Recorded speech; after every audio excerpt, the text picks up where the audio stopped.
The Commissioner of Police, Chester Williams, arrived at the San Ignacio Community Hospital just before 2 p.m., where he met with the management and staff, as well as representatives of the Ministry of Health and Wellness. He told us after the session that he wanted to hear firsthand from the officials what transpired on the night of June 1st when David Galindo was taken to the hospital. Having heard from them what took place on the night in question, we discussed to see what we can do to make sure that there is no occurrence in the future.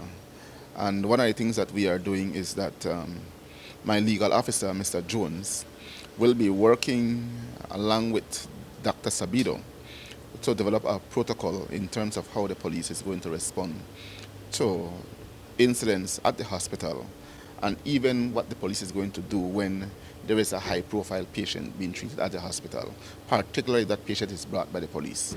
So the way it was done before, where the police just come and drop the person and leave, there have to be something done to create police presence in the event that persons may want to come and create problems. The family of David Galindo has lashed back at the police, denying that they are gang members.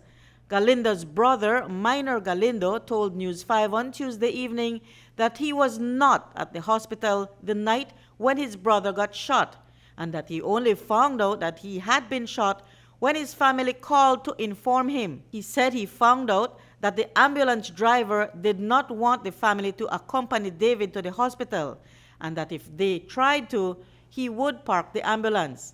Galindo said this was when there was some back and forth with the staff. In a Facebook post, Deanne Waite said that she was the only one who accompanied her brother in the ambulance.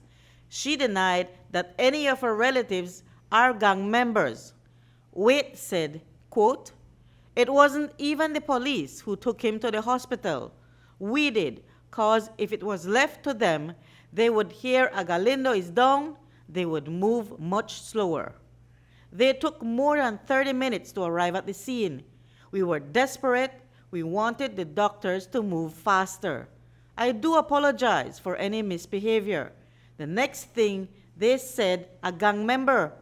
So I'd a gang member now then. I had a right to go along. Somebody had to go with him." End quote. Commissioner Williams did not care to respond to the Facebook post. He focused his comments on the meeting with hospital administrators and told reporters that investigators are reviewing surveillance footage from the facility to identify the persons who threatened the hospital staff. During the meeting, the ComPol shared a few suggestions. I also suggested to the hospital what they can do is that with their security that they currently have, we can look at training them and making them special constables. So since the police is not able to work at the hospital on a 24 hours basis, the security that they have, if they're special constables, they'll have the power as a police. So they'll be able to do law enforcement job and arrest people who may come on the grounds to create problems. We also discussed to see how we can do crisis management training for both the hospital staff as well as the police. Again, the hospital staff will require the training so that they know how they are going to handle a crisis at the hospital, and the police will be trained to be able to respond to that crisis. So it's going to be a joint venture between the police and the hospital authority to make sure that should there be a crisis, our response is going to be in sync with each other. This is an idea that Williams would recommend to hospitals across the country, especially the ones that are in locations where gang activity is high. We have to make sure that when we do have patients who are high profile, and when I say high profile, I mean like in the sense of their presence at an institution may create some threat, then we will have to make sure we have a system in place to be able to deal with that. So it can be replicated across the country.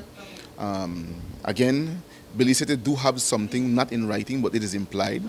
Police officers do know that when they respond to an incident at Carl Hushna, we normally leave police officers there, right? So we'll see how we can adapt that In the time being, police can stay at the hospital while the patient is here, at least for a certain amount of hours until the patient is stabilized or transferred or whatever. When asked why the meeting had just been called when the incident occurred from June 1st, Commissioner Williams said that he had just recently become aware of its veracity and egregious nature.